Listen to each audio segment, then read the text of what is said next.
Perdón. Números capítulo 1, versículo 1 dice: Hashem habló a Moshe en el desierto de Sinaí, en la tienda del testimonio, en el primer día del segundo mes del segundo año después que ellos habían salido de la tierra de Misraim. Él dijo, la pregunta que establezco: ¿por qué habló Hashem con Moshe en el desierto Sinaí? ¿Por qué habló Hashem con Moshe en el desierto de Sinaí? Entonces, no, porque todos estaban en Sinaí, ya habían salido de Egipto. Basado en la inclusión de la frase el desierto del Sinaí, los sabios enseñaron que la Torá se entregó a través de 3 modalidades diferentes, literalmente 3 cosas: fuego, agua y en medio del desierto. ¿Cómo sabemos que la Torá se entregó a través del fuego? ¿Cómo sabemos que la Torá se entregó a través del fuego? En Éxodo capítulo 19, versículo 18 dice: en el monte Sinaí el monte Sinaí se envolvió en humo, porque Hashem descendió sobre él en fuego. Su humo subió como humo de un horno, y toda la montaña se estremeció violentamente. Entonces, la primera manifestación en el monte Sinaí, ¿cómo fue? Fuego. Ahora, la Torá también se dio a través del agua. Dice en Jueces, capítulo 5, 4, dice: y Hashem, cuando saliste de Seir, cuando te marchaste de los campos de Edom, la tierra tembló y el cielo se estremeció. Sí, las nubes derramaron torrentes de agua. Tercero, la Torá fue dada a través o por medio del desierto, en Números capítulo 1, como lo vinimos a ver. Y Hashem habló a Moshe en el desierto de Sinaí, en el tabernáculo de testimonio, el primer día del segundo mes. Eso ya lo vimos. Y él dijo: ¿qué nos enseña esto? ¿O qué podemos resaltar del monte Sinaí o lo que estamos hablando? Que así como estas 3 cosas, es decir, fuego, agua y desierto, son gratis para todas las personas del mundo, también son las palabras de la Torá gratis para todos. Es interesante porque tú no le niegas el agua. ¿Por qué la mujer de Lot fue puesta cayó sobre ella el mal tan grande de ser convertida en una estatua de sal? Porque dicen los sabios que era una mujer muy mala, que iba a las personas a pedirle agua por la sed y les daba agua salada. Que era una mujer que tenía un corazón alejado de la misericordia del Eterno. A medida que tú das, a la medida que uno recibe. Entonces, como la Torá no está establecida para una etnia o un pueblo o una nación, sino para todos, entonces uno tiene que poner cuidado con irle a negar un pedazo de pan de la Torá a aquel que esté con hambre de comer de ella, porque puede recaer sobre cada uno de nosotros del Eterno su furia. Ahora, en Isaías 55 dice: todos ustedes están sedientos, vengan a las aguas. Ustedes sin dinero, vengan y compren y coman. Sí, vengan, compren sin dinero vino y leche y son gratuitos. ¿Por qué gastar dinero por lo que no es comida? Su jornal en lo que no satisface. Escúchenme cuidadosamente. Ustedes comerán bien, disfrutarán de la grosura de la tierra. Escuchen con sus oídos y sigan mis caminos. Escúchenme a mí y sus almas vivirán en prosperidad. Yo haré un pacto eterno con ustedes, las misericordias que le aseguré a David. Entonces, ese pacto que nos está hablando Isaías, lo está hablando en una profecía para restablecer o restaurar el pacto que se había hecho en Sinaí. Entonces, como en Sinaí, en el concepto de fuego, agua y desierto, donde carece, donde el dinero no vale nada, donde no hay precio para nada, el Eterno en ese desierto es donde tú vas a poder comprar y beber gratuitamente. ¿Por qué? O cómo, o más bien, no por qué, más bien, ¿cómo lo hago para comer, para beber, para comprar gratuitamente en ese desierto? La humillación, es correcto. ¿Qué pasó en el monte Sinaí? ¿Qué se le dio? La Torá. Entonces, uno de los conceptos para poder comprar sin dinero, no estoy hablando de prosperidad, ¿ok? Estamos hablando de otra condición. Para que comamos y bebamos en medio del desierto, las dos condiciones es la humillación y establecer los preceptos del Eterno en el corazón del hombre. Ese es el desierto. Y no todos quieren ir por el desierto. Todos quieren coger la guagua que lo lleva por otro lado. Ahora,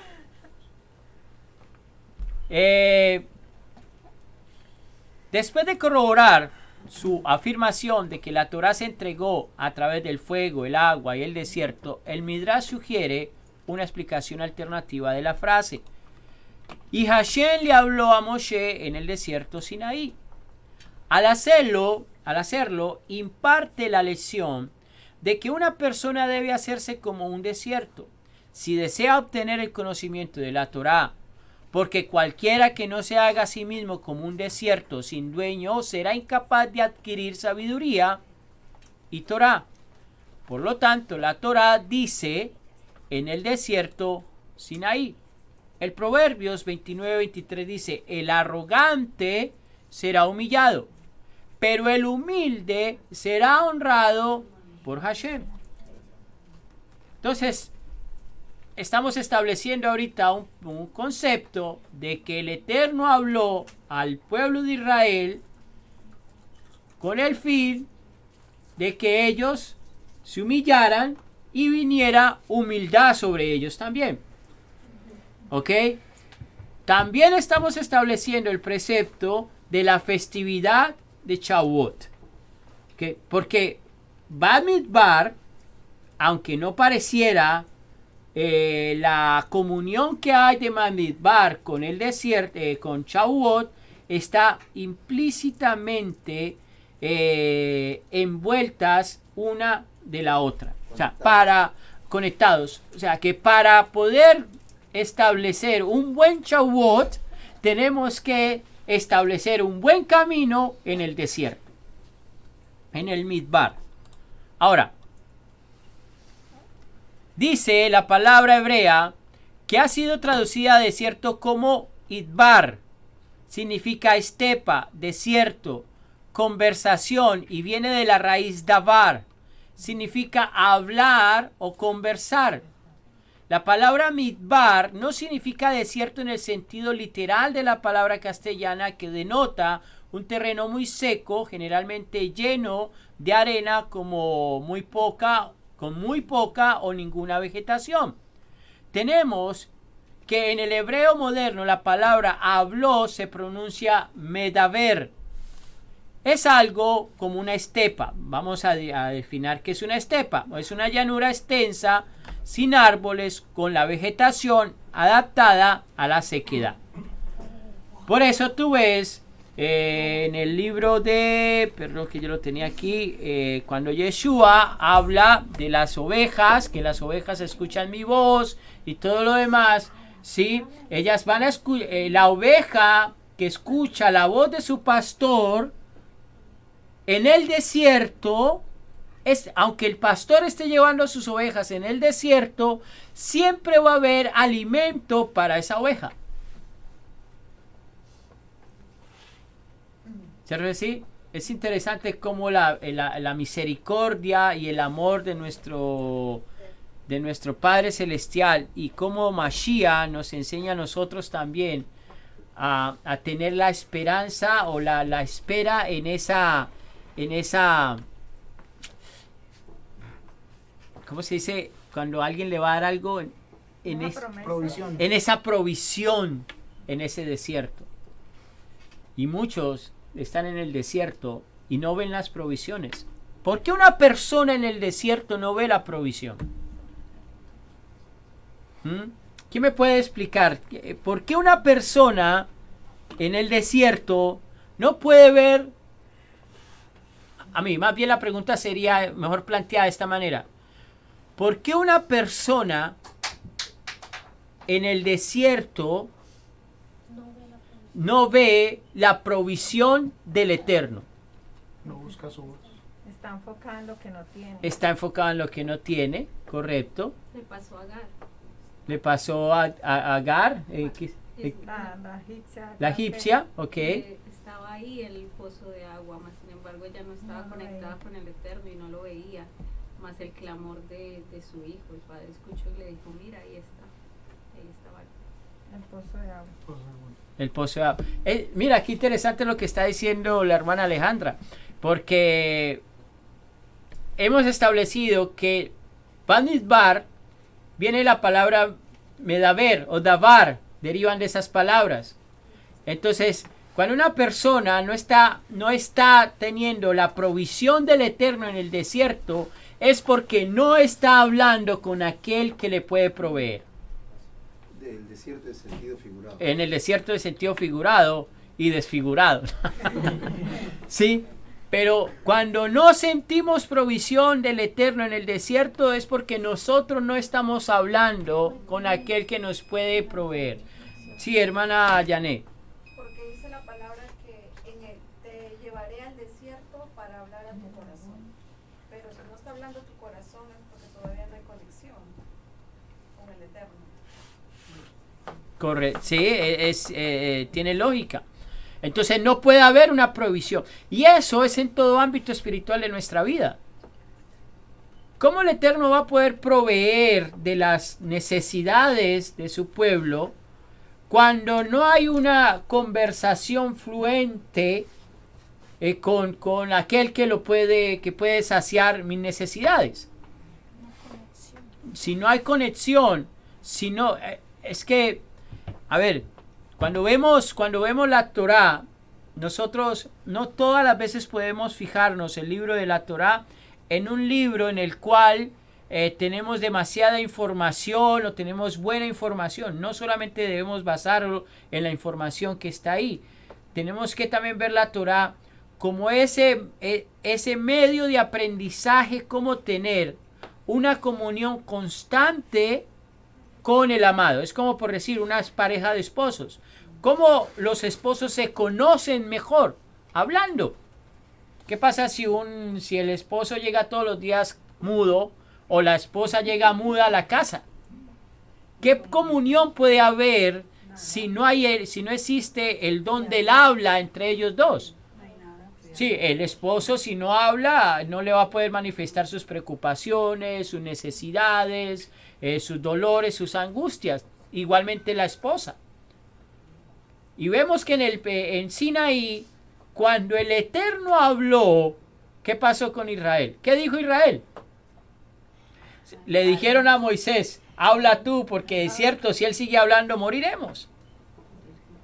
Ahí nos estamos dando cuenta la condición de Israel, el no querer el medaber de Adonai hacia ellos, hablar, tener la comunión, tener esa habla con aquel que iba a proveer, les iba a proveer a ellos en medio del desierto. Ahora, permíteme que se me fue por aquí algo.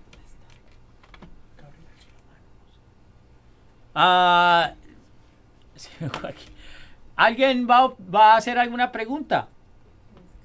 No sé, tienen que prender allá porque no escuchamos aquí nada. Disculpen los hermanos que están conectados. Los estudios de nosotros son así. Pueden mientras que estén en el grupo en el cual la quejilá puede hacer preguntas, usted va a poder hacer preguntas. Pero mientras que estemos en Facebook, las preguntas las pueden mandar por el chat y por el chat nos las dejarán saber y entonces usted tendrá la respuesta. Como siempre digo, si no tengo la respuesta, el próximo Shabbat se la damos. Perdón, ¿me escuchan? Claramente. Sí, no, iba a decir que uno no ve la provisión del Padre porque está afligido y preocupado por lo natural. Wow, muy buena respuesta, gracias. O sea, tus ojos están literalmente en el desierto, en la tierra. No están puestas en aquel que te puede traer el alivio, te puede poner la nube sobre tu vida, te puede traer la llama de fuego en medio del frío, ¿sí? Cuando vemos nosotros las dos manifestaciones del Eterno en el desierto, ¿cuáles eran? La nube y la llama de fuego, ¿cierto que sí? La columna de fuego. ¿Qué podemos sacar de esas dos manifestaciones? ¿Qué podemos sacar de esas dos manifestaciones? De la columna de fuego y la nube en el desierto. Cuidado, Padre. Sí, el cuidado, ¿sí? La protección. Mira qué interesante que lo que nos muestra esa parte es que el Eterno, en su inmensa soberanía, quiere mostrarle al ser humano que es carente de dos cosas esenciales para la vida: agua y luz. Y las dos tienen la representación de su divinidad, de su sustento y de su palabra. Wow, la Torah, agua y luz. Exactamente. Por eso, entrar al midbar de Hashem es entender que la provisión celestial recae sobre aquel que decidió entrar al desierto con él. Escuchen lo que les voy a decir. Hashem no llevó obligado al desierto a Israel. Israel pidió que lo llevaran al desierto. ¿Sabes decir? Si tú no pides pasar por el desierto, no va a venir la provisión sobre la vida de aquel que dice creer en Hashem. Y está relatado muy bien en el Brit Hadashah. Más adelante, permítame, porque esto cada vez se pone más interesante.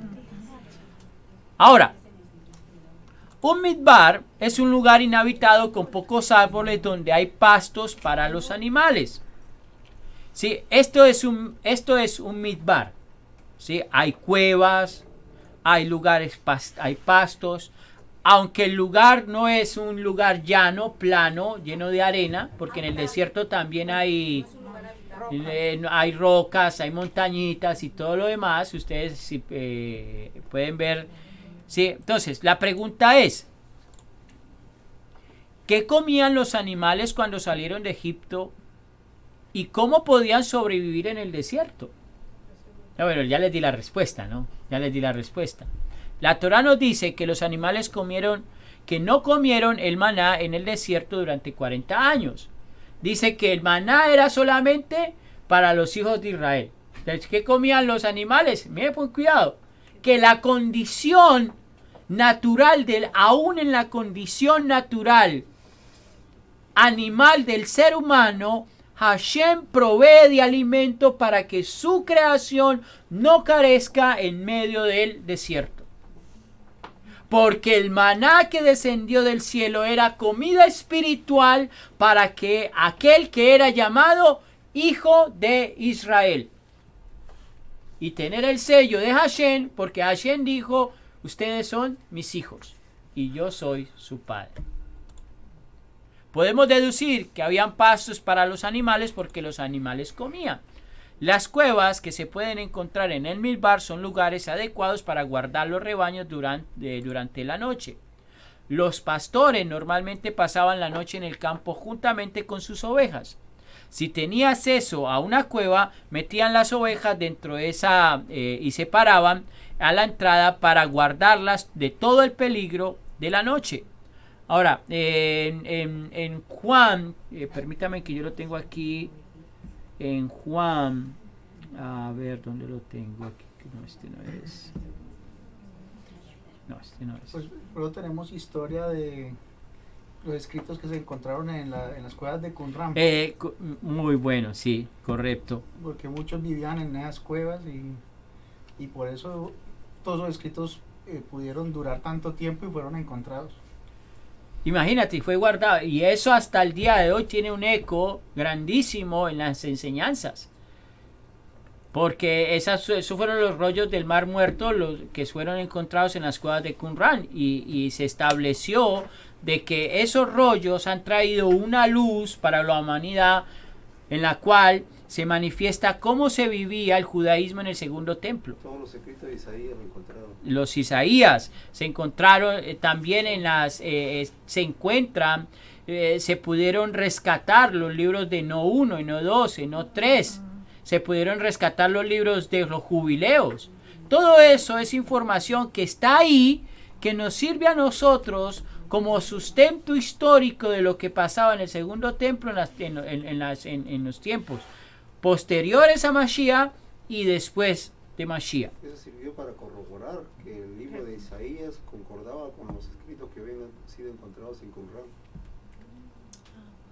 Que no encuentro en el libro de Juan, creo que es capítulo 17, creo que habla, cuando dice que Yeshua es el pastor y él las pastoreará y las llevará por pastos y todo lo demás. Creo que es en Juan. No me quiero retroceder, pegarme en eso, pero bueno, sigamos. Después digo el verso, porque no lo tengo. A ver, veo si lo tengo aquí. Bueno, sigamos. Ahora, como el Midbar se encuentra fuera de la ciudad, constituye un lugar adecuado para hablar en privado, sin tener que correr el riesgo de ser oído por los demás. Por lo tanto, este lugar donde se puede hablar a solas llegó a ser llamado Midbar, que literalmente significa conversación. El Midbar es un lugar donde se puede hablar a solas cosas íntimas sin ser molestado por otros. Por eso vemos en Oseas capítulo 2 versículo 14 que dice: pero ahora la voy a cotejar, la voy a cortejar, yo la traeré afuera al desierto y hablaré a su corazón. Entonces, ¿cuál era el deseo del Eterno? Llevarlos al desierto. ¿Por qué los tenía que llevar al desierto? Aquí vamos a entrar en otro concepto también. Permítame, me pongo aquí al día para...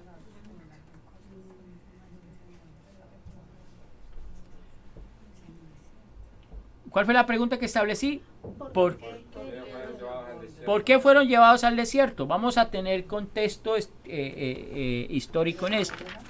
¿Ok? Permítame lo siguiente. Estuvimos estableciendo de que la Torá, en ningún lado de la Torá está escrito de que en esta festividad de Shavuot, se establece la entrega de la Torá. ¿Cierto decir? O sea, no vemos en la Torá literalmente que se entrega la Torá en esta festividad. ¿Cierto decir? Entonces, ¿de dónde salió el tema de que el Matán Torá se daba en este día especial? ¿Cierto? Me puse a investigar acerca del tema y resulta, que muy interesante, que el que estableció el Matán Torá o la entrega de la Torá para Shavuot fue el sabio Gilel II, el Gilel de Babilonia.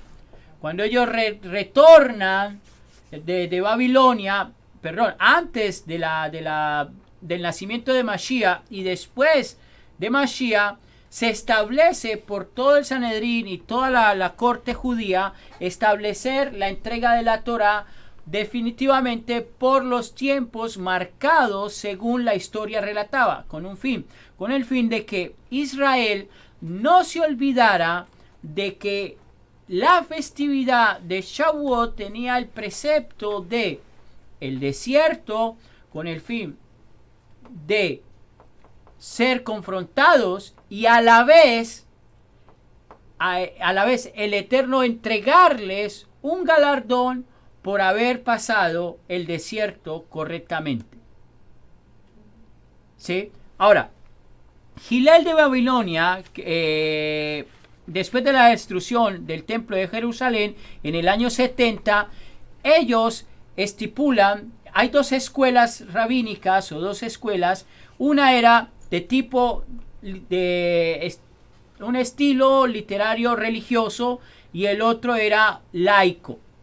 El religioso, el liderazgo religioso, eran los sacerdotes, los levitas, y estos tenían en su mando la influencia alrededor del templo, los oficios que se daban en el templo.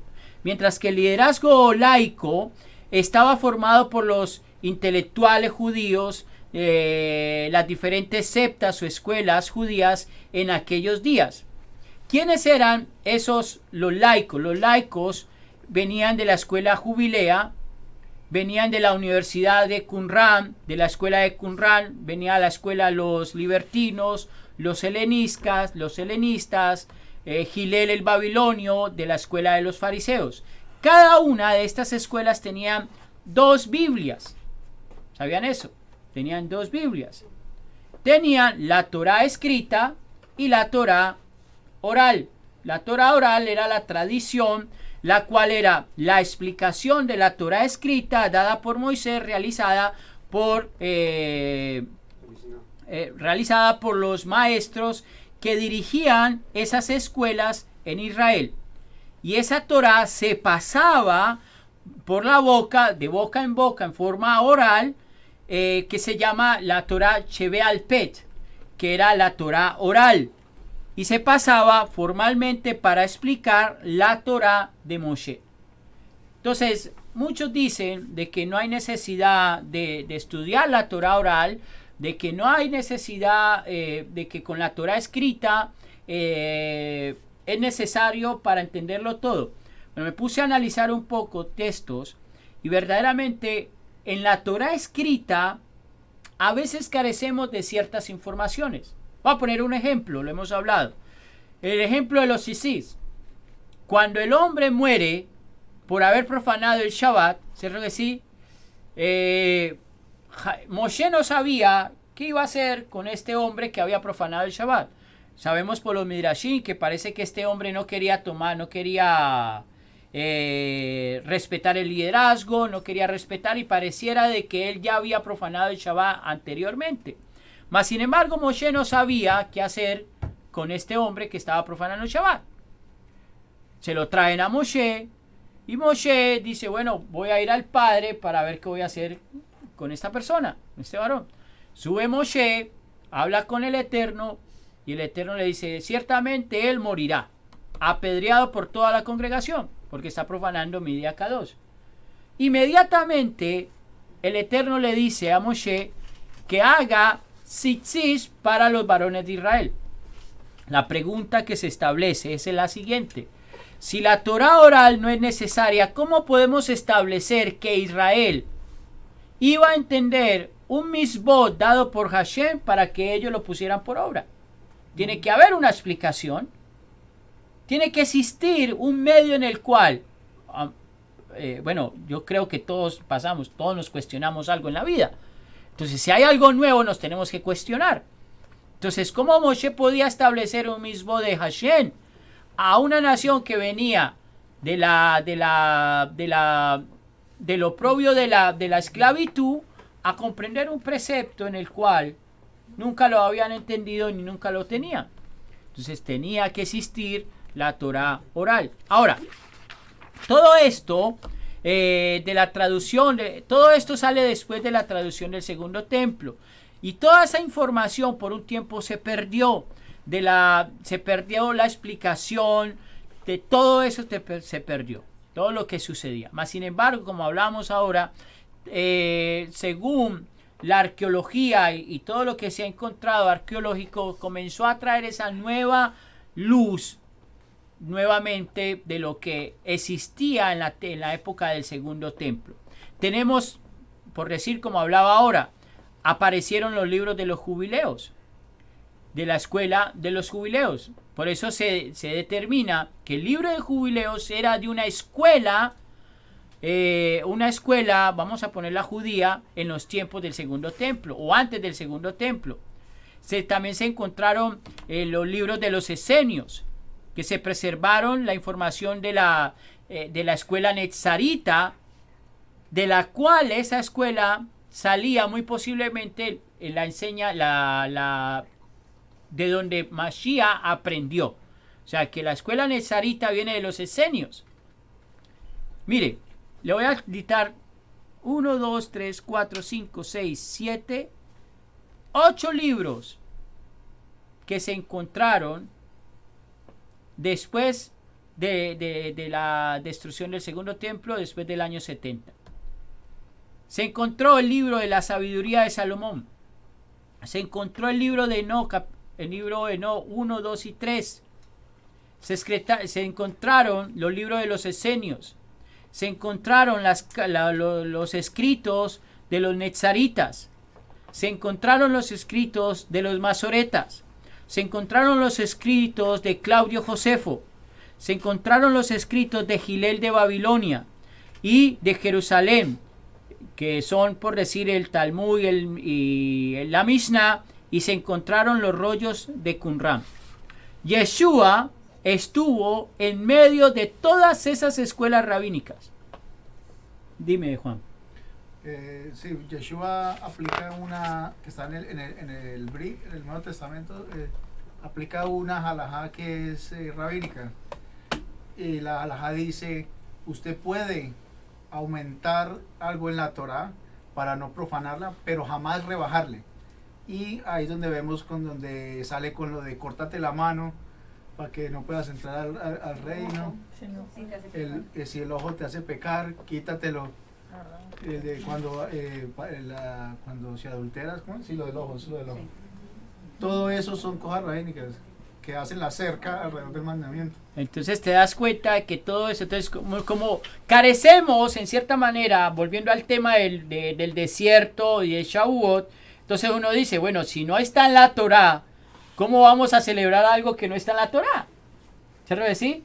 Porque literalmente no está en la Torá.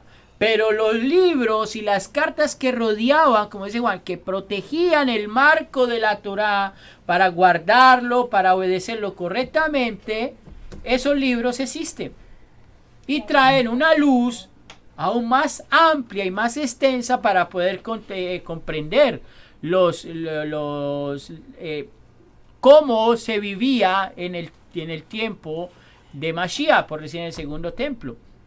Después de Mashiach, de su muerte, cómo era el ámbito de vida en el tiempo después de la muerte de Mashiach, cuando los discípulos andaban llevando la Besorá, llevando el mensaje por todos los lugares de Israel y sus aledaños. Entonces todo esto es muy interesante saberlo. ¿Por qué? Porque nos pueden decir, bueno, pero eso no está en la Torá. No, un momentico, no está en la Torá, pero es historia bíblica. Entonces, como es historia, nosotros podemos coger la historia y poder sacar uso de esa historia. Don César. Sí. En el Talmud se encuentra la Mishnah. La Mishnah es una explicación de la Torah escrita. La explicación se puede decir oficial, pero de esa interpretación han sacado otras interpretaciones los rabinos, y entonces eso es lo que cuestionaba Yeshua, que es la ley de los hombres. Correcto. Eso es lo que quería. Exacto. Entonces, claro, ahora, esas interpretaciones que te apartan del precepto original, esas son interpretaciones de hombre, las cuales nosotros no seguimos, solamente estamos dando contexto histórico para ir captando la idea de Shavuot y de la Parashá. Ahora, el número 1.2 dice, toma un censo de la asamblea completa de los hijos de Israel por clanes y familias. Registra los nombres de todos los hombres de 20 años de edad y más que estén sujetos, ¿qué dice? Que estén sujetos al servicio militar en Israel. Tú y Aarón los enumerarán compañía por compañía. Ahora, pongamos esto, contexto a esto. Originalmente se tuvo la intención de que los primogénitos constituyeran el sacerdocio y fueron consagrados al servicio del Señor. Según data Números capítulo 8, versículo 17, porque mío es todo primogénito de entre los hijos de Israel, desde el día que yo herí a todo primogénito en la tierra de Egipto, los consagré para mí. Eso se llama Pidión Javem, la redención del primogénito. Esto es parte del concepto de que todo lo primero pertenece a Hashem, sea hombre, bestia o primeros frutos de la tierra, como nos hablaba Juan y como estamos estudiando, de que Shavuot nos está hablando precisamente de eso, de todo lo primogénito le pertenece a Hashem. A consecuencia de la apostasía de los israelitas en el incidente del becerro de oro, cuando los primogénitos se mostraron indignos de la función sacerdotal y solamente la tribu de Leví no fue culpable de ese pecado, los levitas fueron elegidos para reemplazar a los primogénitos en el servicio del santuario, a raíz de lo cual Aarón y sus descendientes se transformaron en sacerdotes y levitas. Entonces aquí estamos hablando de un censo, pero el deseo del Eterno primeramente no era establecer a los mayores de 20 años, sino establecer a los primogénitos, pero estos primogénitos habían hecho lo que no era correcto delante de Hashem. ¿Qué fue lo que hicieron? Levantaron un becerro de oro. Mira qué interesante, porque cuando tú levantas un ídolo en tu vida sin darte cuenta, o basado en impulsos del alma, te puedes quitar un privilegio del Eterno en tu vida. Porque ciertamente ellos hicieron el becerro de oro porque Moshe se demoraba. Y en la idea egipcia de su mente, hicieron, vamos a hacer un cordero a Adonai. En otras palabras, lo que había en sus mentes lo manifestaron en una obra. Y como manifestaron eso, el Eterno dijo, ustedes no pueden, ustedes no están ahora aptos para yo darles un privilegio a ustedes. ¿Cuál iba a ser el privilegio? ¿Ah? ¿Cuál iba a ser el privilegio de los primogénitos? De ser los sacerdotes. Ser sacerdotes. Mira, y el sacerdote es sinónimo de poder entrar a la presencia de Hashem. Ahora, ¿qué quiere decir todo esto?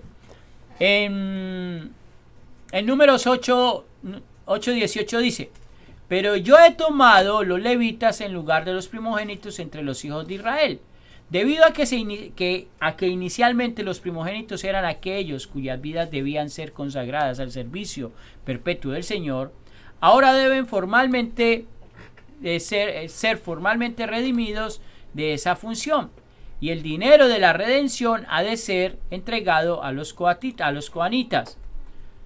En Números 18:15 dice, todo lo que venga primero de la matriz, todas las cosas vivientes que ellos ofrecen a Hashem, sea humano o animal, será tuyo. Sin embargo, el primogénito de un ser humano, tú tienes que redimir. La suma a pagar para redimir a cualquiera de un mes o mayor será de 5 shekeles de plata, 2 onzas. Como tú lo evalúes, usando el shekel del lugar K2, esto es lo mismo que 20 gerars. Ahora, en Ahora podemos entender lo que dice el verso de Números 1:47. Pero los levitas, no importa su clan, no fueron contados en el censo, porque Hashem le había dicho a Moshe: no incluyas a la tribu de Leví cuando tomes el censo de los hijos de Israel. Ahora, ¿por qué el Eterno los censó excluyendo a los levitas?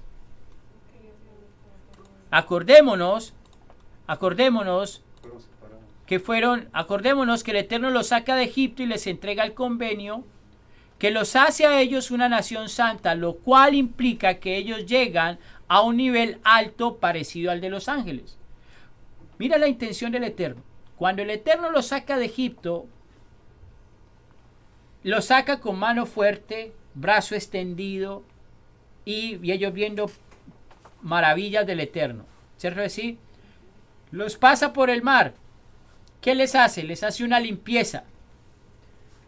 ¿Cierto decir? Les hace una limpieza, los purifica. Cuando los introduce a ellos al desierto, se enfrentan ellos con la primer falencia personal de sus vidas. ¿Cuál fue? ¿Se acuerdan? ¿Cuál fue la primer falencia? ¿Se quejaron de qué? Que tenían sed. De que tenían sed, ¿cierto que sí? Y el Eterno se convirtió eso en Mará, que se llamó aguas amargas, porque renegaron. El deseo del Eterno, si Israel en ese instante no reniega, el deseo del Eterno era manifestar que Israel llegara a un lugar igual que los ángeles, según datan los Midrashim. O sea, que los saca, y esto en lo espiritual entiéndame en esto, que cuando el Eterno nos saca de una condición paupérrima y nosotros somos establecidos en un lugar, somos establecidos para ser declarados hijos de la luz. Santos. Pero en el primer momento en que tú reniegues en el lugar que el Eterno te estableció, se te quita el privilegio de ser santo o establecido hijo de luz del Eterno. Es por eso que el privilegio se le da a otro. Y esto lo podemos llamar, lo podemos llevar a cualquier ámbito de algún llamamiento en el cual el Eterno haya hecho sobre nuestras vidas. Bien sea una persona, un pastor, bien sea un rabino, bien sea el que está sirviendo el café, en el caso de la congregación. Pero ¿qué pasa con ese área espiritual en la cual la persona reniega de lo que tiene? ¿Qué pasa con esa persona que reniega del don que el Eterno le dio? Malagradecido. Esa persona tiene que ser introducida al desierto. Por eso, hermanos, es muy importante que nosotros entendamos esta. Es más, el libro de Bamidbar nos va a introducir a nosotros a entender la condición de Israel en el desierto, no solamente para ver a Israel, sino para que ellos sean de ejemplo de las cosas que han de venir a nuestras vidas. Dice que la gloria de Hashem se quedó sobre el monte Sinaí y la nube lo cubrió por 6 días. Y al 7º día él llamó a Moshe desde la nube, perdón, me adelanté. Sí, perdón, ahí está. Entonces dice eso 24:16. La gloria de Hashem se quedó sobre el monte Sinaí y la nube lo cubrió por 6 días. Al 7º día él llamó a Moshe desde la nube. Para los hijos de Israel, la gloria de Hashem lucía como fuego abrasador en la cumbre de la montaña. ¿Qué quiere decir esto? Que todo Israel vio la manifestación de Hashem. Aunque unos fueron privilegiados, todo Israel vio la manifestación. No, quería agregar algo a la parte de que porque excluyó a los levitas y que dice que el nivel parecido al de los ángeles. Dice que en una parte dice, es más, uno de estos hablan de que los ángeles que se ven en el arca del pacto dice que son querubines, ¿verdad? Pues la palabra querubín está atada a sacerdote. Interesante. Entonces dicen que a veces puede ser que no sean ángeles, sino que sean unos sacerdotes, así con las manos extendidas o con alas. Ah, Lo que quería el Padre era establecer una comunidad de sacerdotes, de santos. Eso era lo que quería del pueblo de Israel. Pero con el becerro de oro se truncó todas esas expectativas que tenía el Padre con relación a los hijos. Claro, inmediatamente irrumpen en el deseo del Creador sobre sus vidas. Y entonces, claro, el Eterno tiene que inmediatamente buscar una salida a la situación. Está un poquito caliente aquí. Le puedes decir que a mí que prendan el aire o abrir las boquillas del aire porque está... Ahora, ¿por qué el Eterno los introduce por el desierto después de haberse mostrado a ellos? En Deuteronomio 8:2 dice: ustedes recordarán todo lo del camino por el cual Hashem los llevó por estos 40 años en el desierto, humillándolos y probándolos para saber lo que había en su corazón, si iban a obedecer sus mandamientos o no. Entonces, ¿cuál era el deseo del midbar, del desierto? Conocer, era humillándolos. ¿Para qué? Para probarlos, para saber lo que había en su corazón. ¿Acaso Hashem no conoce las intenciones del corazón? Escuche, aunque Él conoce las intenciones del corazón, aquel que no quiere ser introducido en el desierto para que sea restaurado, Él no lo va a humillar. Porque el camino que Él deseó caminar en su perversidad, ese mismo camino lo juzgará. Pero aquel que desea entrar en el desierto para ser humillado por el Eterno, es para que Él vea que en nuestro corazón, en el deseo de nuestro corazón, existe el deseo de guardarlo, protegerlo, guardar el convenio y obedecer sus mandamientos. Entonces, el desierto se convierte en un privilegio. Uy, pero ¿cómo me va a decir que es un privilegio la enfermedad? ¿Cómo me va a decir que es un privilegio la necesidad? ¿Cómo me va a decir que es un privilegio que ya no escucho la voz de mi Creador? ¿Cómo me va a decir que es un privilegio estar en la cárcel?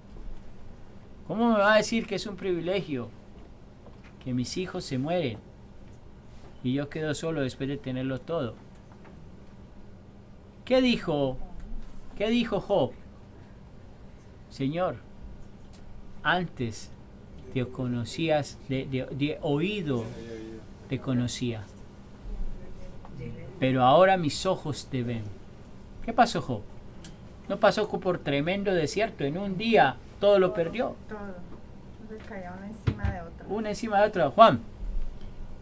También hay una explicación cuando el segundo templo estaba corrupto, que los levitas originales se fueron al desierto, porque el desierto es el lugar íntimo para encontrarte con el Eterno. Imagínate. Ahora, ¿qué quiere decir todo esto? Que la fidelidad al Eterno es lo que la persona esté dispuesta a obedecerlo. Ahora, si no hay fidelidad, no hay obediencia. Es por eso que aquel que no guarda fidelidad es llamado un apóstata. Definamos la palabra fidelidad. Fidelidad, firmeza y constancia en los afectos, ideas y obligaciones, y en el cumplimiento de los compromisos establecidos. Lealtad. Entonces, la fidelidad a Hashem es que una constancia en el afecto. ¿En qué afecto? Exacto. En las ideas. ¿En cuáles ideas? Duro porque el público habla. Aquí está la cámara para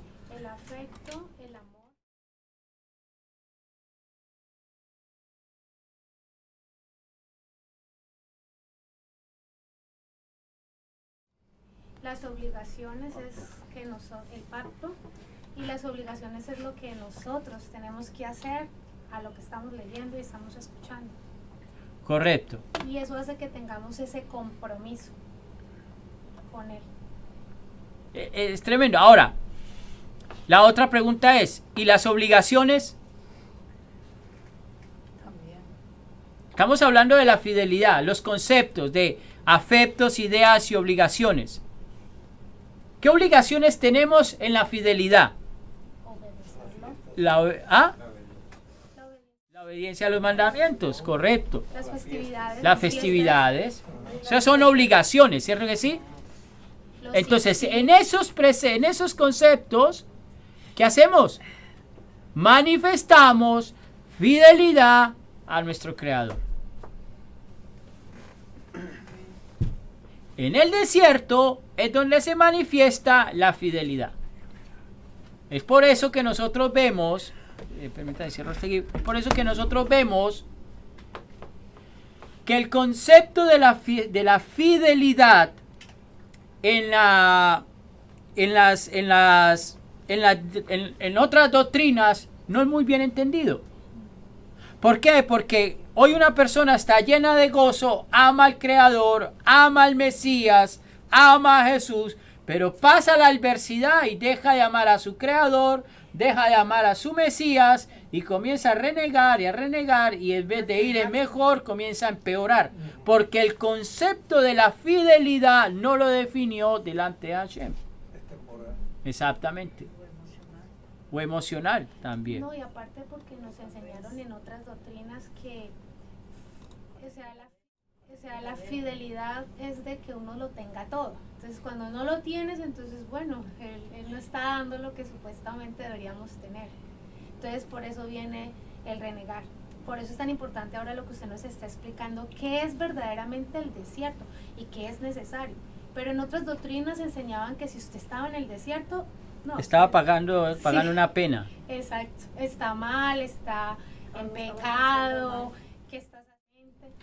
Correcto. Les quiero avisar que todos estamos saliendo en vivo en el Facebook. O sea, sus caritas están en el Facebook y todos están ahí. Entonces, es una bendición en realidad. Que el Eterno bendiga a nuestro hermano Juan. Ahora, sigamos. Entonces, ¿qué es fidelidad? ¿Qué es fidelidad? Constancia en los afectos, ideas y obligaciones y en el cumplimiento de los compromisos establecidos.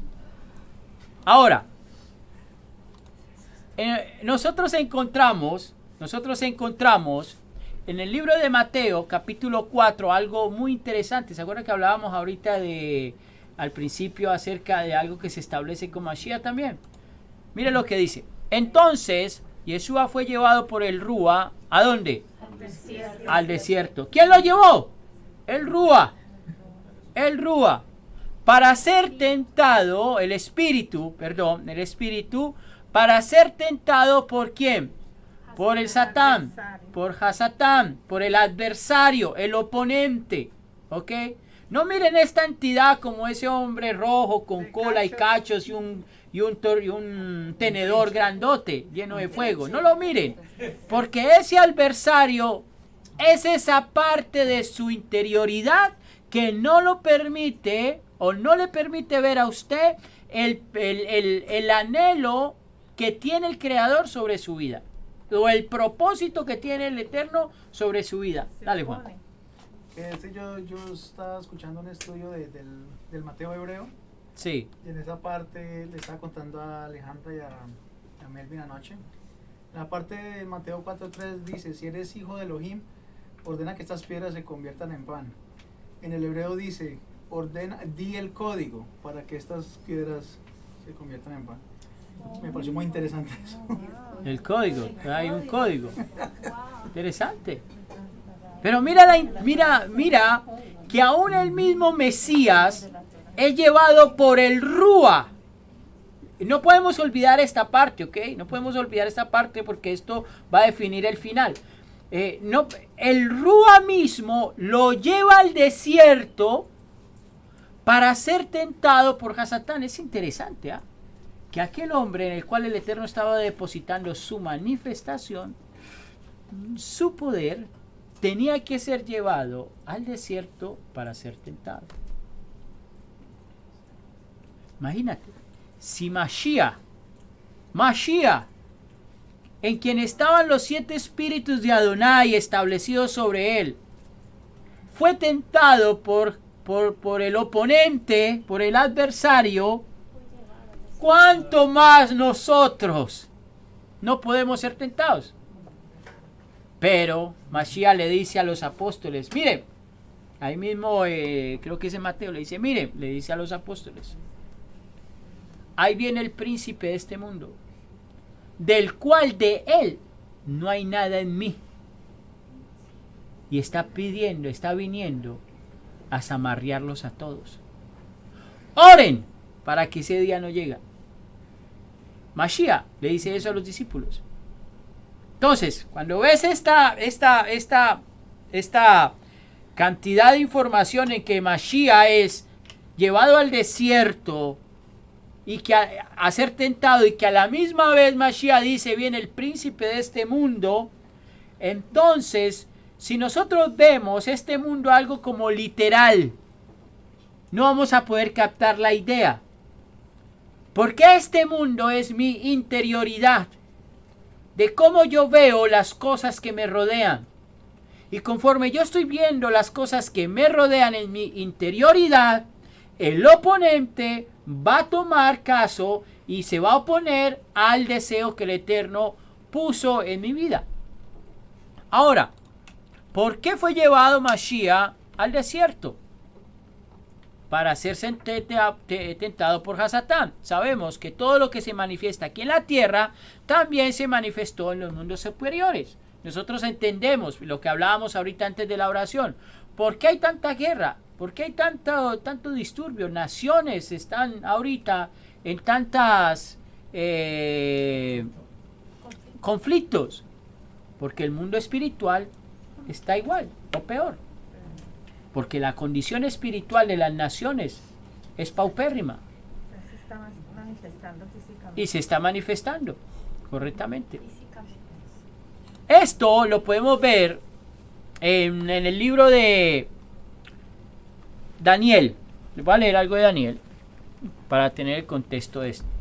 Nosotros estamos viendo de que hay un censo y que los censos, y en esto ayer estábamos teniendo una conversación con don César en el Shabbat acerca del privilegio de los censados, ¿no? De los privilegios de los censados. En Daniel capítulo 7 dice lo siguiente.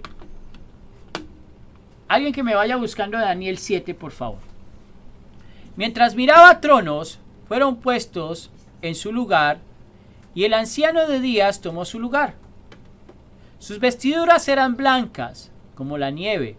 El pelo en su cabeza era como la lana pura. Su trono era de llamas de fuego, con ruedas de fuego ardiente. Y un destello de fuego fluía de su presencia. ¿Sobre quiénes? Sobre miles y miles le administraban a él. Millones y millones estaban delante de él. Entonces la corte fue convocada y los libros fueron abiertos. ¿Okay? Cuando tú ves Daniel capítulo 7, ¿qué dice los primeros versos? ¿Quién lo tiene, por favor? Dice Daniel 7. Sí, Okay, dice, duro. En el primer año de Belshazzar, rey de los Cadís, Daniel tuvo un sueño y visiones en su cabeza. Correcto. Sobre en su cama, y escribió el sueño. Tuve una visión en la noche, y he aquí, yo vi allí delante de mí los 4 vientos del cielo irrumpiendo en el mar. Ok, un momento. 4 vientos irrumpiendo. Cierra así, pero siga. Y 4 inmensas bestias saliendo del mar, cada uno diferente de los otros. La primera era como una leona, pero tenía alas de águila. Un momento. ¿Quién era el que tenía que estar al frente de la congregación de Israel cuando fueron establecidos? Judá. ¿Cierto que sí? ¿Y cuál era el símbolo de Judá? León. ¿Y quién era esta? Un león. Una leona. No es un león, es una leona. Una leona. Dice león. No, es una leona. Es una leona. Sí. Leona. Siga. Pero tenía alas de águila, mientras miraba, sus alas fueron arrancadas y fue levantada de la tierra y fue hecha pararse sobre sus dos pies como un hombre, y un corazón humano le fue dado. Imperio babilónico. Ok, prosiga. Entonces había otra bestia, una segunda, como un oso.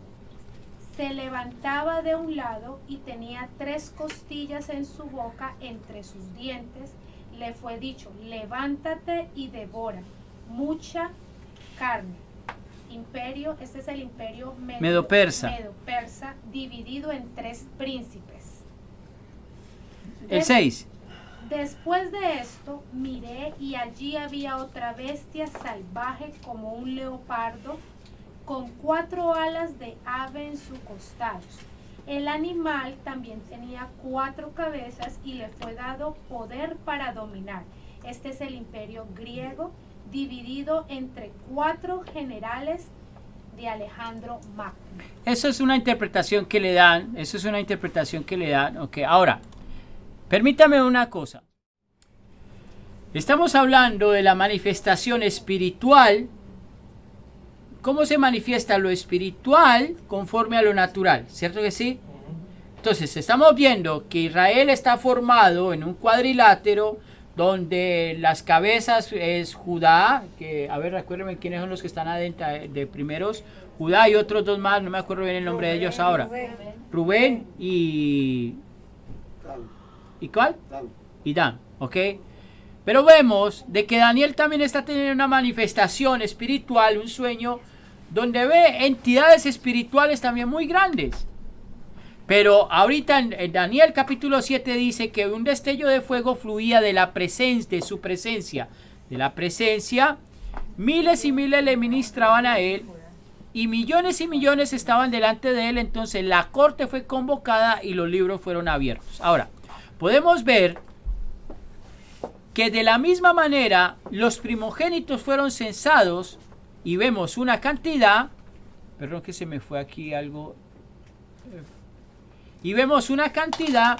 De la misma manera en los ámbitos espirituales, también oponentes a la luz, también hay otra cantidad. Entonces esto es esa guerra espiritual que le llaman, pero que no es una guerra espiritual así, sino que es una guerra con los entes que están gobernando áreas de nuestra vida. Y eso lo tenemos que tener muy claro, porque en nuestra neshama, nuestra alma, existen áreas que son gobernadas por entes que todavía, entes espirituales no buenos. Es por eso que tú ves en un momento a otro que estás hablando bien y llega la furia y ¡pum! Y te enfureces. Pero tienes el Rúa, porque hay un área en tu corazón, en tu alma, donde ese ente espiritual negativo destalla luz negativa y hace que se convierta todo en un caos. Por eso cuando nos devolvemos, permítame aquí, el final dice, y los libros fueron abiertos. ¿Por qué los libros son abiertos? Porque nosotros sabemos de que no existe solamente este libro. Está el libro de las obras, está el libro de lo que hablamos,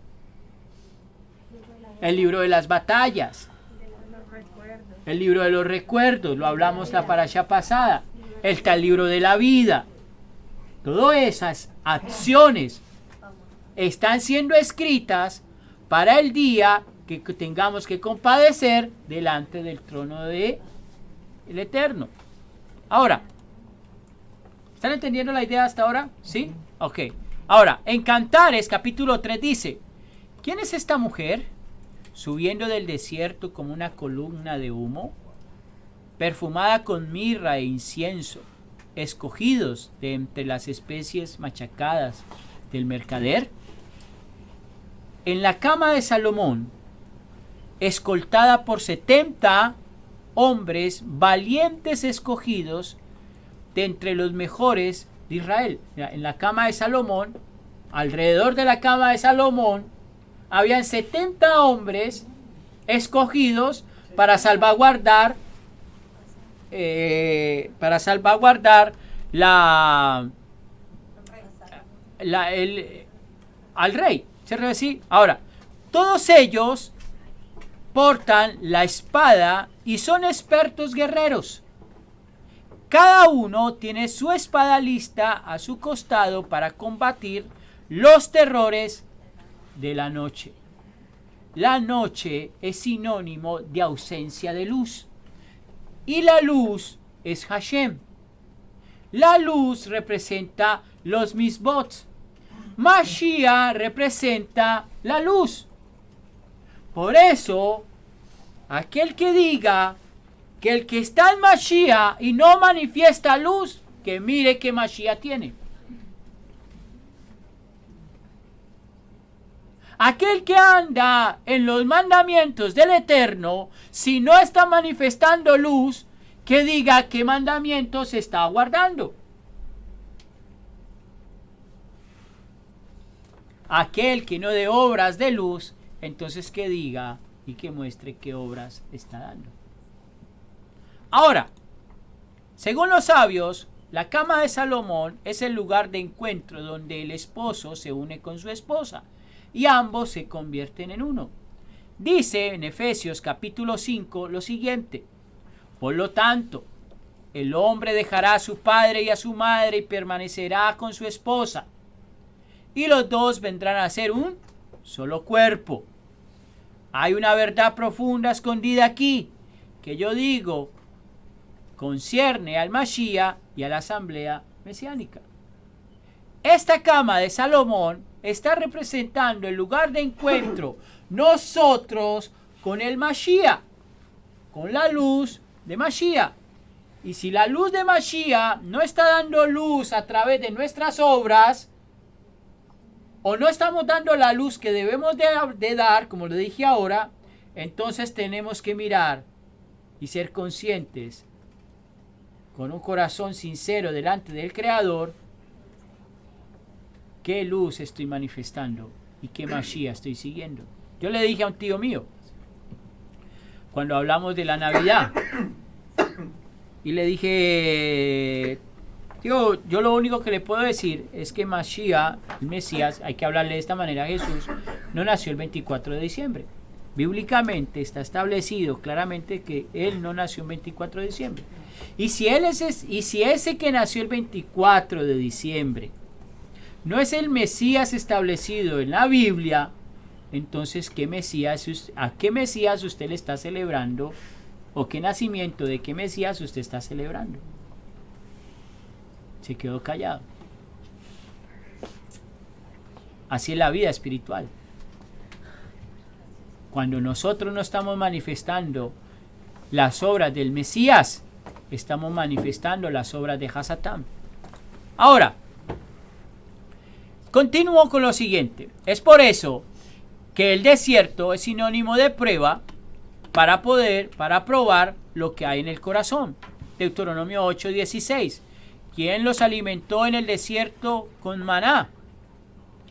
Desconocido a sus padres, todo el tiempo humillándolos y probándolos para hacerles el bien final. En Deuteronomio 17 dice: pensarán para sí, mi propio poder y fuerza de mi propia mano me ha dado esta riqueza.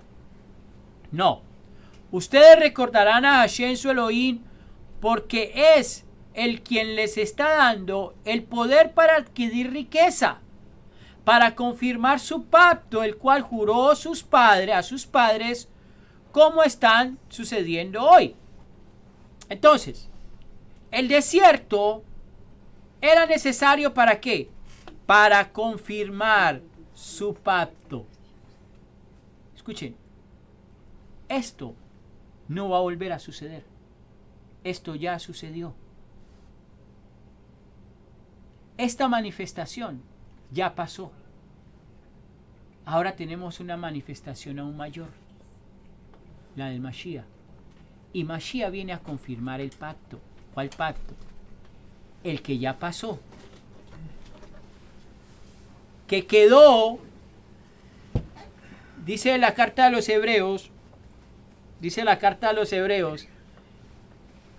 que él iba a establecer un pacto aún mejor. ¿Cierto que sí? La pregunta que hacemos es, el pacto primero de Sinaí no fue bueno. ¿Por qué no fue bueno? No. Ah. Ahí mismo. No, sigue. No, Mashiach nunca ha desvirtuado eso. Ok, a ver. ¿Fue bueno el primer pacto? Fue bueno, lo que no fueron buenos fue el pueblo. Ahí está. Es que nunca dejó de ser, nunca fue malo. El malo fue el hombre. Por eso el primer pacto, este pacto que el Eterno da en Sinaí, no se confirmó en su totalidad. Por eso cuando vemos en la carta a los hebreos dice, y yo les daré, y aquellos que habrá un shalom para otro tiempo, ¿se acuerdan? ¿Se acuerdan que hay un shalom? Que esos que guardaron los mandamientos, por favor, ayúdenme a encontrar el texto. Dice que hay un shalom guardado para el final. Un Shabbat, perdón, un Shabbat guardado. ¿Cerro de sí? Para el final. ¿Cerro de sí? Porque ahí se va a manifestar la totalidad, el cumplimiento total del pacto. Entonces, el Mashiach es el sello para que ese pacto que no fue finalizado, no porque carecía de poder, sino porque el hombre falló a ese pacto. Entonces, ahora a través del Mashiach, introducidos en ese desierto, se establece el pacto y entraremos en un Shabbat total. Hebreos 4:9. ¿Qué dice Hebreos 4:9? Se queda, por tanto, un reposo sagrado para el pueblo de Elohim. ¿Qué sigue?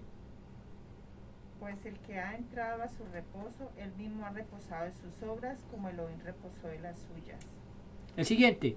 Por tanto, esforcémonos por entrar en ese reposo, no sea que alguno caiga siguiendo el mismo ejemplo de desobediencia, porque la palabra de Elohim es viva y eficaz y más cortante.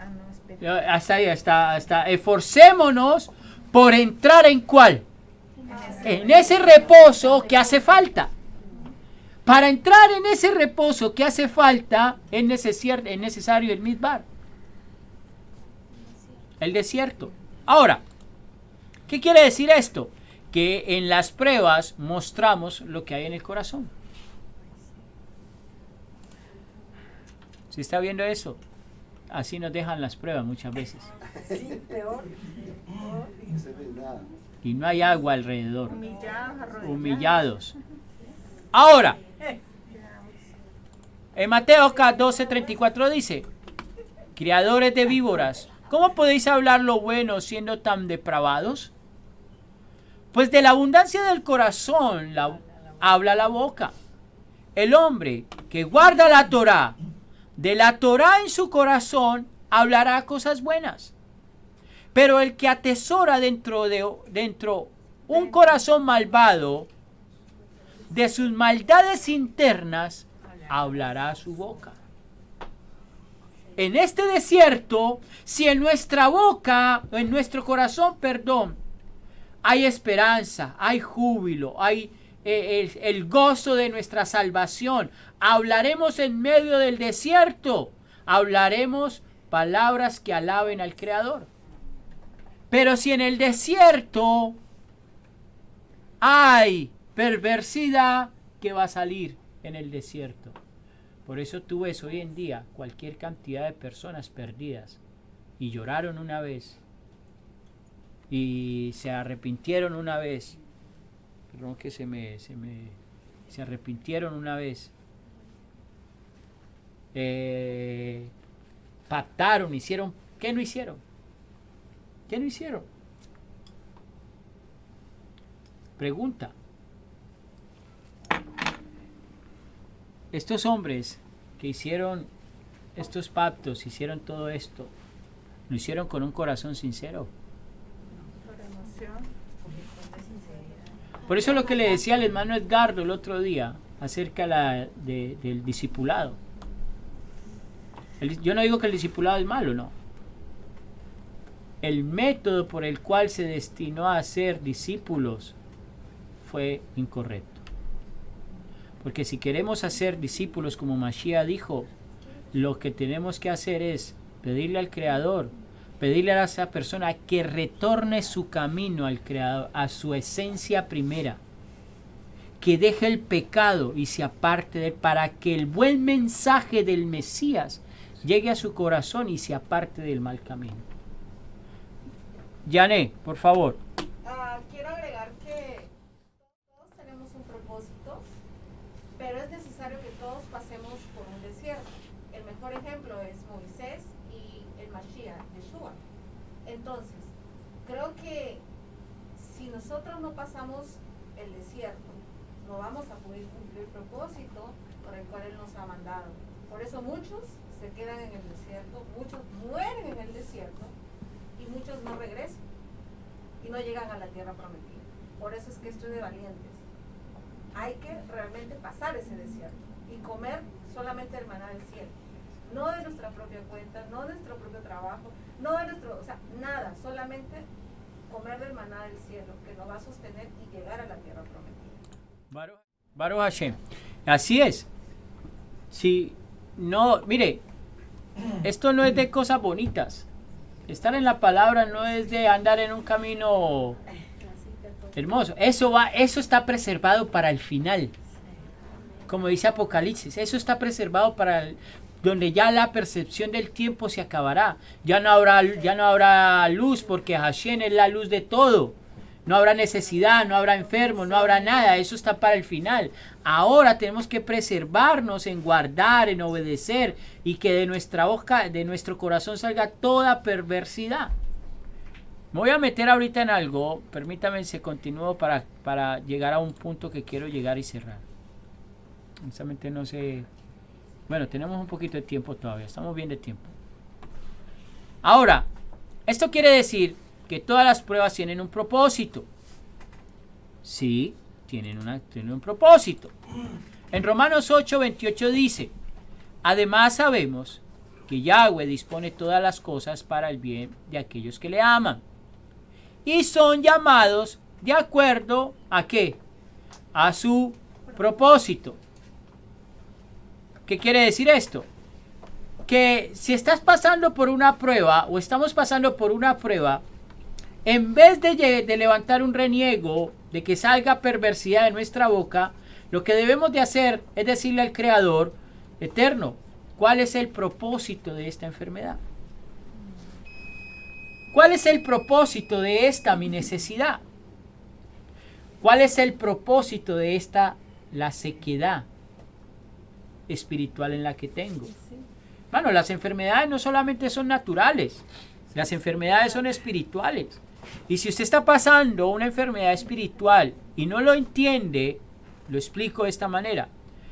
Si usted es una persona que ha estado constante en el estudio, constante en la lectura, y de un momento a otro comienza a sentir sequedad espiritual, falta de comprensión, falta de entendimiento, que cualquier cosa lo distrae en el momento de estudio que usted tiene, está manifestando una prueba del Eterno. De pronto puede ser que se está elevando mucho en orgullo o en soberbia, o de pronto te estás elevando mucho en creer que todo te lo sabes. Y es necesario que el Eterno te lleve al desierto para convertirte en un maestro, una persona que enseña humildemente. Entiendamos esto, que el Eterno quiere hombres valientes, esforzados, pero humildes. No hombres esforzados, valientes, estudiosos, pero llenos de orgullos y de soberbias. Porque el Eterno lo mira de lejos. Y por mucho que conozcas, el Eterno te va a ver desde lejos. ¿Te va a dejar hacer la obra? Sí, porque Él necesita que en tu orgullo la obra se manifieste. Pero después, lo que le dijo Mashiach a los 70. No se alegren de que los demonios se sujetan y sanan enfermos. No, más bien que sus nombres estén escritos en el libro de la vida. De esos sí se tiene que gloriar. No es la obra. Yo no sé nada. Pero cada día quiero aprender más. En esta escuela, en este Bet Midrash, estudiamos de esta manera y lo invito a que se conecte con nosotros cada Shabbat. Y vamos a estar poniendo más estudios en este concepto, porque así aprendemos a ser humildes. Yo aprendo de todos los que estamos aquí congregados. Y ellos aprenden de mí. Eso nos enseñó Mashiach. Que nadie se queda más grande que nadie. Porque a todos se le ha dado una medida justa y buena. Continuemos. Ahora, en 1 Corintios capítulo 10 dice: porque no quiero, hermanos, que pierdan el significado que les pasó a nuestros padres. Todos fueron guiados por la columna de nube y todos atravesaron el mar. Y con relación a la nube y al mar, todos se sumergieron en Moshe. Y también todos comieron el mismo alimento del Rúa, del Espíritu. Y todos bebieron la misma bebida del Rúa, porque bebieron de la roca enviada por el Rúa, la cual los seguía. Y esta roca era el Mashiach. No malinterprete esto es otro punto, no vamos a tocar, pero no malinterprete esto, que Mashiach literalmente no era una roca que iba en el desierto dándoles agua. Con la mayoría de ellos, Hashem no estuvo complacido, por lo cual sus cuerpos quedaron abandonados. ¿A dónde? En el desierto. Más ahora, escuche bien lo que dice Pablo, más ahora, estas cosas pasaron como un evento histórico prefigurado como advertencia que no pusiéramos nuestros corazones en las cosas malvadas que ellos hicieron. Es tremendo. Porque ellos quedaron abandonados en el desierto. Si le pongo un énfasis agregado al verso 5, voy a decir, si el verso 5 no me manifiesta que murieron en el desierto, puedo decir, énfasis agregado, de que aquellos que estaban en el desierto quedaron vivos, pereciendo diariamente en un desierto. O sea, que su condición continuó siendo la misma. Por eso tú ves personas que viven en una condición igual. No hay un cambio. No se manifiesta nada. Es constante lo mismo. La misma persona de hace 20 años atrás, 30 años atrás, 50 años atrás. Y esto, tengan cuidado, porque hay personas que dicen, yo nací así y así muero. No sabe lo que se están echando encima. No sabe las maldiciones que están saliendo de su propia boca y están recayendo sobre usted mismo.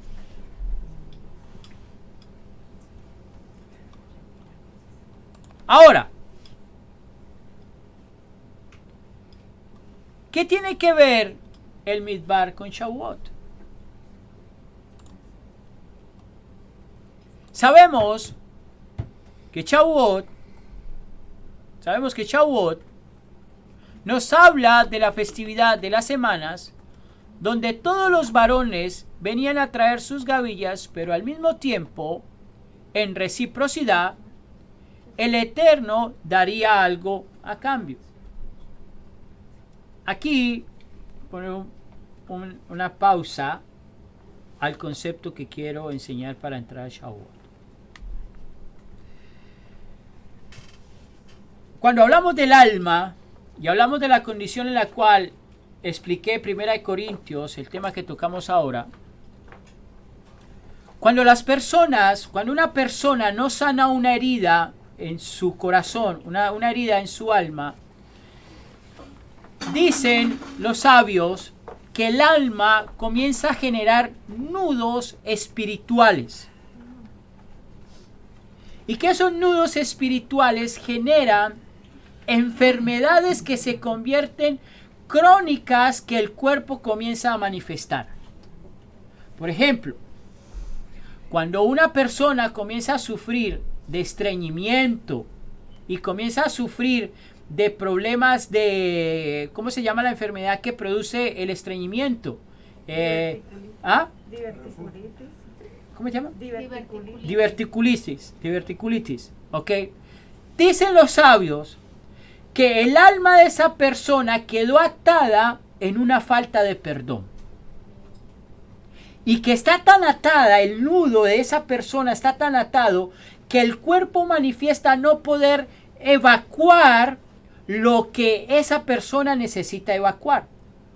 Por eso viene la enfermedad del estreñimiento. O sea, el alma se contrajo en un área donde ella no puede ser libre y se necesita manifestar de una u otra manera para que el hombre pueda proclamar la justicia divina y el Eterno mismo pueda desamarrar ese nudo y la persona ser libre.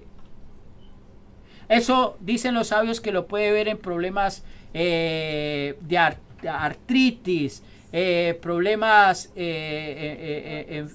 ¿cómo se? Tiroides, problemas de la sangre. Todas estas áreas donde una persona está cayendo en una enfermedad, dicen los sabios que en vez de buscar primero el doctor, vaya al Creador y le diga que le manifieste dónde hay un nudo o donde el alma se quedó atada en un nudo que no ha podido ser suelto. O sea, hay personas que usted ve que tienen problemas en las espaldas, problemas en el cuello, problemas paliativos, problemas del corazón, problemas de articulitis, problemas renales. Articulitis. Nueva palabra. Es una nueva enfermedad que así la reprenda. Perdón. Hay que gozarnos, hermano. Articulitis. A ver. Artritis, articulitis. Ay, perdón. Hay gozo, hay gozo. Hay Perdón. Por eso es que nosotros tenemos que, cuando tenemos esas enfermedades, agradecerle al Padre, porque antes por medio de esa enfermedad es que nos estamos dando cuenta que algo estamos fallando. Problemas del pulmón, ¿sabe qué dicen los esos? Que el aliento de Hashem no ha venido a esa persona porque algo él o sus antepasados hicieron que absorbieron y eso se retuvo en el alma de la persona. Hermana, ¿alguien va a decir? Sí. Sí. ¿Y qué puede hacer una persona que esté entrando a la Torah y tenga ese problema? ¿Qué puede hacer una persona que esté entrando a la Torah y hacer y ver ese problema? ¿Qué tiene ese problema? ¿Qué tiene ese problema? Angélica va a decir algo antes de yo asistir. Sí, por decir, yo tenía problemas de tiroides y nódulos y pues siempre estuve luchando, ¿no? Pero luego el Padre me empezó a hablar. Fui una persona muy rápida para hablar y siempre aquí todos que me conocen siempre, Angélica, sé más prudente para hablar, decir las cosas. Y cuando no tenía el conocimiento verdadero, muchas veces yo misma podía, como usted dice, maldecirme. Entonces, a medida que el Padre empezó a tratar lo que salía de mi boca, que ser una mujer sabia para hablar, la mentira, porque pues todos venimos de alguna área que no es correcta y la mentira era algo que estaba muy arraigado en mi alma y fue algo que el Padre tuvo que tratar para sacarme y desatarme. Y a medida que yo he ido avanzando espiritualmente, he podido ver la mejoría tanto así que yo no tomo ningún medicamento para mis tiroides y mis exámenes salen bien y tengo los nódulos, pero se quedaron quieticos, no han crecido. Pero el padre me hablaba que esta parte que tiene que ver con lo que son las tiroides, tiene que ver mucho con lo que sale de nuestra boca. Todo lo que sale de nuestra boca, todo lo que sale de nuestra boca. A medida que fui trabajando en todo lo que sale de mi boca, fui viendo la mejoría de mi salud. Ahí está. Y entonces, pues más o menos, como la pregunta que hizo Alejandra, ¿cómo uno puede ir mejorando? Bueno, si el padre en alguna área de la salud está incorrecta, preguntarle qué es lo que estás faltando espiritualmente y empezar a trabajar. En mi caso era el habla, lo que salía de mi boca. La chonjará, que es hablar mal, maldecir de algo o de alguien, la mentira, ser rápidos para juzgar, también es hablar mal. Entonces, todas esas cosas fue las que fui mejorando. Entonces, ¿qué hace la persona que está pasando una enfermedad? Que está pasando una enfermedad. Una persona que está pasando una enfermedad y quiere espiritualmente hablando, enfocarse en su sanidad. Mire, está el concepto de la teshuvá, el arrepentimiento genuino. Yo siempre he dicho que hay dos palabras muy definidas que parecen iguales pero no lo son, ¿ok? Que se llama remordimiento y arrepentimiento. El remordimiento es algo aquello que vemos que hacemos algo, ay, me da pesar, pero vuelvo y cometo la misma falencia. Vuelvo y digo, ay, qué pesar, no lo vuelvo a hacer, siempre caigo con la misma. Eso se llama remordimiento. Entonces las personas no definen el remordimiento con el arrepentimiento correcto. Ahora, para llegar al arrepentimiento hay que pasar por el remordimiento. Si la persona no pasa el área del remordimiento, nunca va a llegar al arrepentimiento. O sea, sigue en ese ciclo. Entonces, cuando una persona, el remordimiento lo lleva a entender o a comprender la carencia en la que está, si pasa esa área, lo que tiene que comenzar a hacer es una meditación con el Eterno para ver en cuál área su alma quedó atada. ¿Cómo lo hace? Oración, ayuno, súplica y sobre todo reconocer de que está en un pecado. ¿Ok?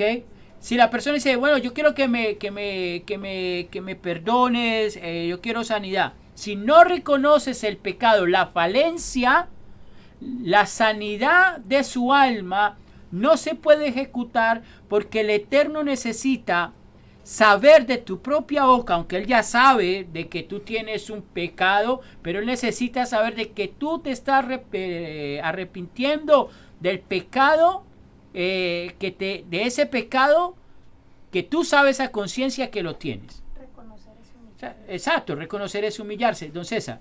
Sí, de ese proceso que usted ha hecho referencia del remordimiento y el arrepentimiento, es lo que personalmente me ocurrió. Yo siempre decía, ya no lo vuelvo a hacer, y lo volví a hacer, pero últimamente ya eso ha quedado atrás, definitivamente, con el arrepentimiento sincero. Y es más, las veces que tengo oportunidad de soñar, sueño con que todavía existen áreas dentro de mí que tengo que declararlo y confesarlo y arrepentirme de los mismos. Exacto. Mira qué tremendo eso, porque cuando una persona no saca eso se convierte en tumores en el alma. Y es por eso que uno ve ahora tantos tumores que hay. Tumores tumores en el cerebro, tumores en los pulmones, tumores en los riñones, tumores en el estómago, tumores en el colon, tumores en la próstata, todo eso son tumores que se manifestaron a través de que el alma se estancó, un área del alma se embuyó de esa circunstancia en la cual nunca salió. Todo por decir, así nací y así muero. Alejandra. Yo ya le había comentado a los de la congregación mucho, pero a mí me aterró, pues para los hermanos que están en Facebook, a mí me aterró mucho un video que yo vi que analizaban la profundidad del hebreo, y cuando analizaban la palabra cáncer y la palabra enfermedad, se encontraba la palabra perdón ahí adentro. Entonces, o sea, son como esas cosas que nos da esas profundidades de ver que de ahí puede arraigar esas enfermedades. También había escuchado que mujeres que sufrieran de temas de ovarios y ese tipo de cosas, a veces era que tenían un rencor, una rabia con algún hombre que fue importante como para ellas, sea un hijo, un esposo, un padre. Y de igual manera, personas a veces que sufren de mucho dolor en la espalda, el cuello, es porque no tienen en quién descansar y llevan como esa carga financiera y demás.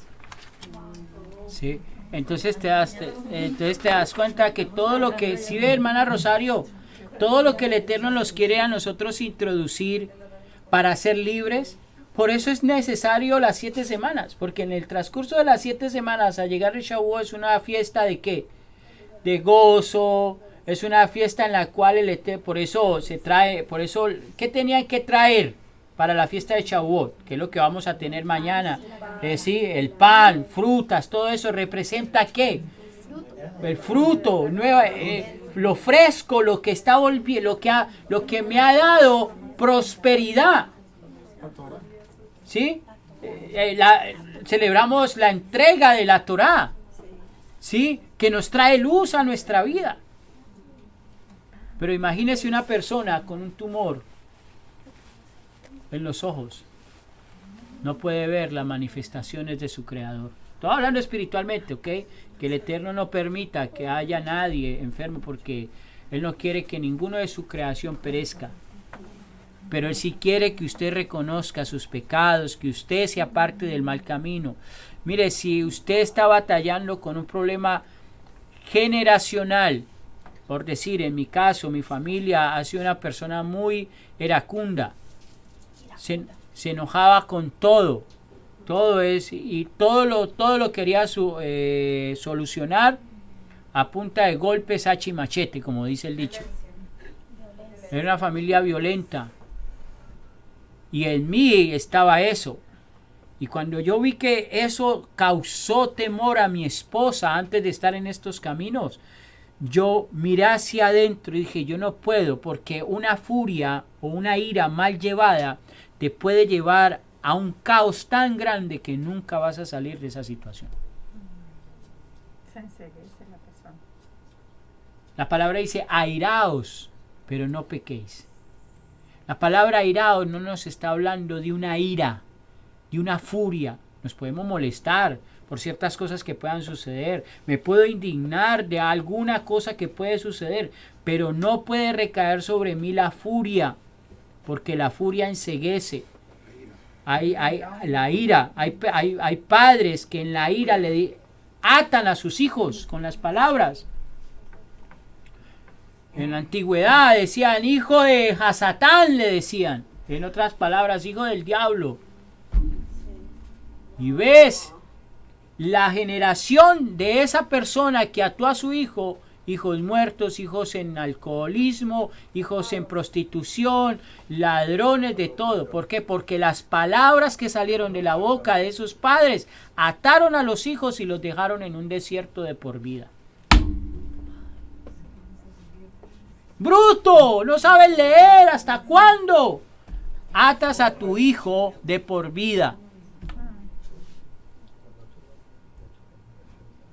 Tenemos que tener cuidado con las palabras que salen de nuestra boca, porque el Eterno es necesario llevarnos al desierto para que el Eterno nos hable al corazón, pero el mismo Creador nos saca del desierto. Ahora, está en cada uno de nosotros si salimos de ese desierto o no. Y está en cada uno de nosotros como padres sacar a nuestros hijos de esos desiertos donde nuestras palabras los dejaron atados. Por eso nosotros tenemos que hablar con temor y temblor. Así usted está empezando ahora a escucharnos por primera vez, yo le digo, cuidado con las palabras que salen de su boca. No sabe el daño tan grande que usted está ocasionando en el mundo espiritual sobre la persona. Dice la palabra que aquel que paga mal por bien, el mal nunca se apartará de su camino, de su casa. No de su camino, de su casa. Chaubó nos enseña a ser libres. Las enfermedades, los tumores del alma son sanados en Shavuot. ¿Cómo se manifestó en Sinaí? Con fuego. ¿Cómo se estirpa el mal? Con fuego.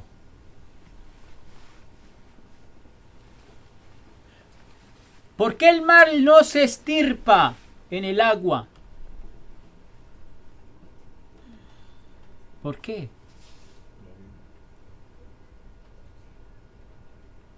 ¿Se han preguntado eso? ¿Por qué se tiene que quemar el mal? ¿Ah?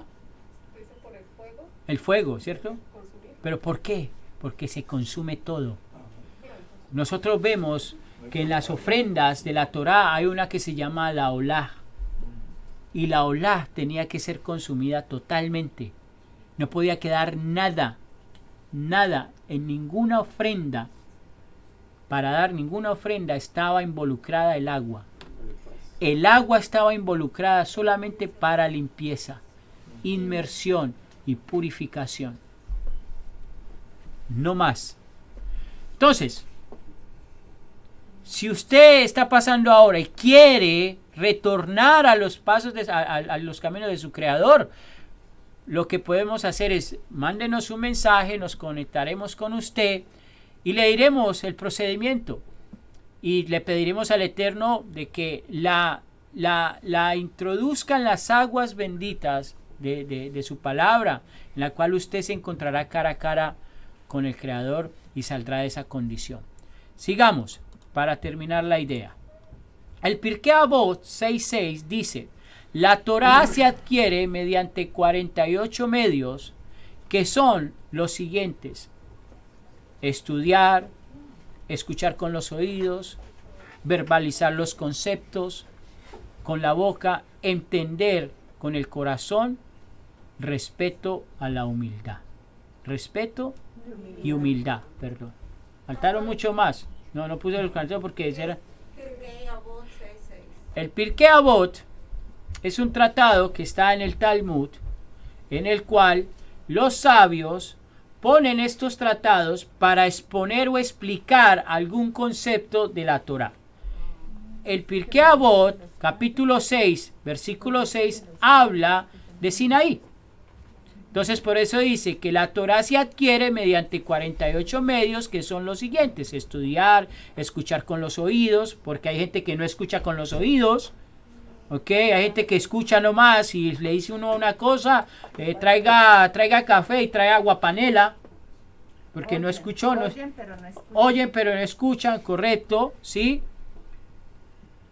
La verbalización de los conceptos, poder hablar bien, entender con el corazón, tener respeto y tener humildad.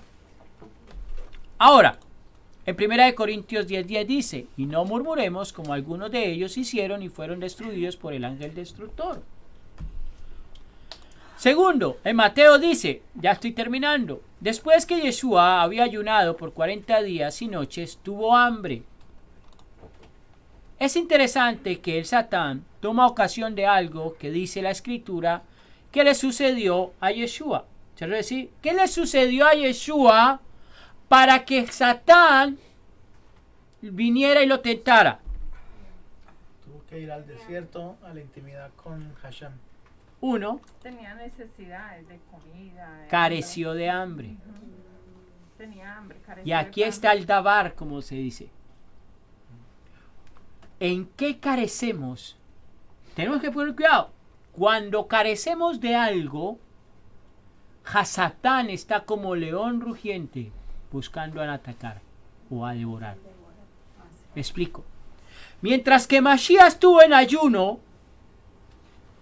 orando con el Eterno, al Eterno, por los 40 días, a Satán no se apareció.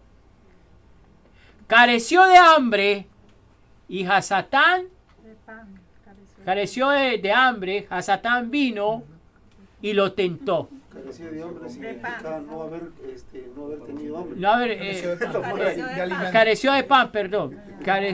Careció de pan, perdón con la esa. Careció de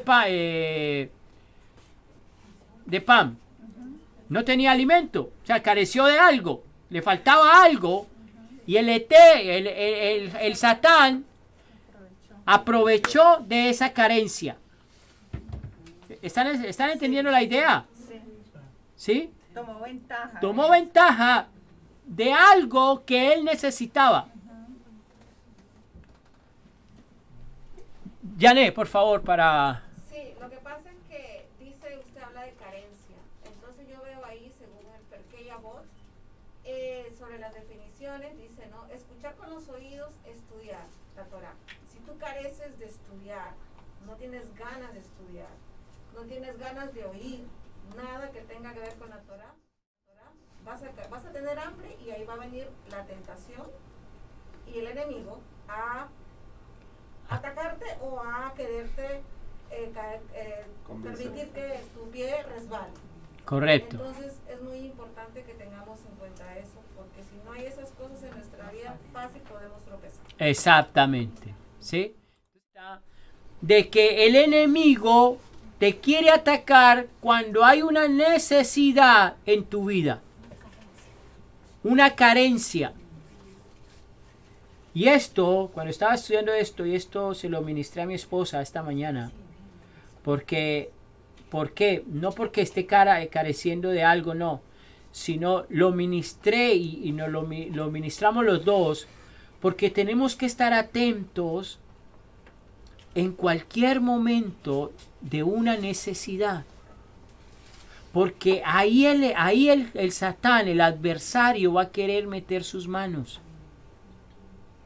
Entonces vamos a poner contexto o énfasis añadido a esto. Cuando no estamos comprendiendo una condición que nos está sucediendo, es porque antes de no comprender eso, carecimos de entender la situación en la cual el Eterno nos estaba llevando. Me explico. Seamos honestos, ¿ok? Si yo gano, un ejemplo, $300 a la semana y me voy a gastar 400, ¿qué está pasando conmigo? O sea, yo estoy viendo que estoy yendo a un error.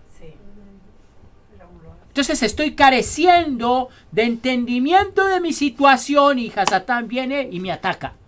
La tengo. Es mía. No vio hacia dónde se está dirigiendo. Y le abraza con el abrazo del oso. Y así sucesivamente en cualquier aspecto de nuestra vida natural. Cuando hay una carencia de algo, en vez de decir, ay, pero siempre estoy en esta pobreza, siempre estoy con lo mismo, ore al Padre, mire al cielo y dígale, Padre, algo me está faltando y eres tú en mi vida.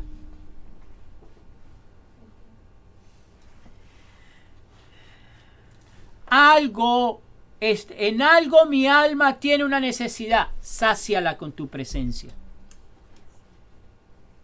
Porque el Rúa llevó a Yeshua al desierto. Eso, el Espíritu, eso es lo interesante. Que fue el mismo Rúa.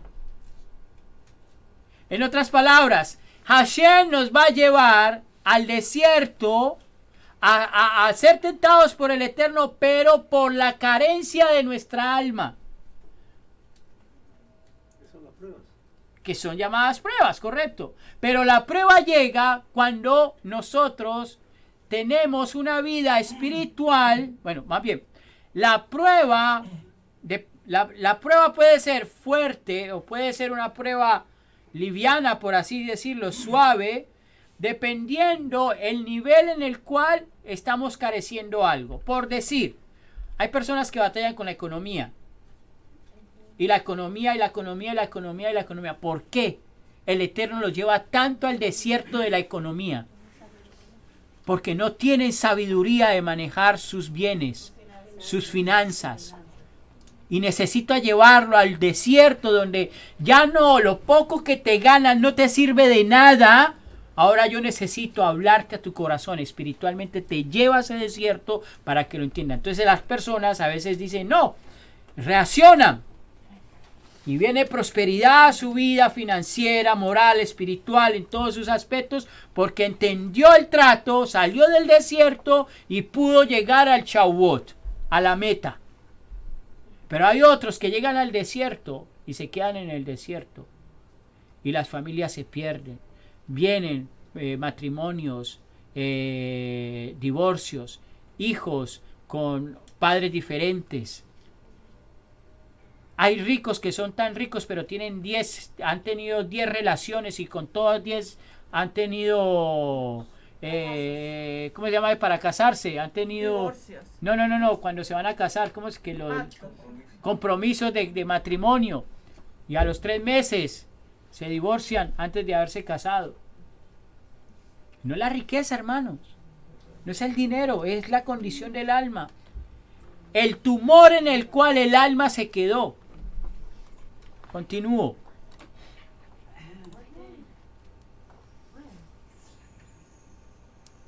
Ahora, ¿qué quiere decir todo esto? Refinar nuestro carácter. Shavuot se trata de refinar el carácter. La Torah relata que acamparon en el desierto. Esto alude al hecho de que los israelitas se incorporaron en ciertas características del desierto como parte de su propia preparación espiritual.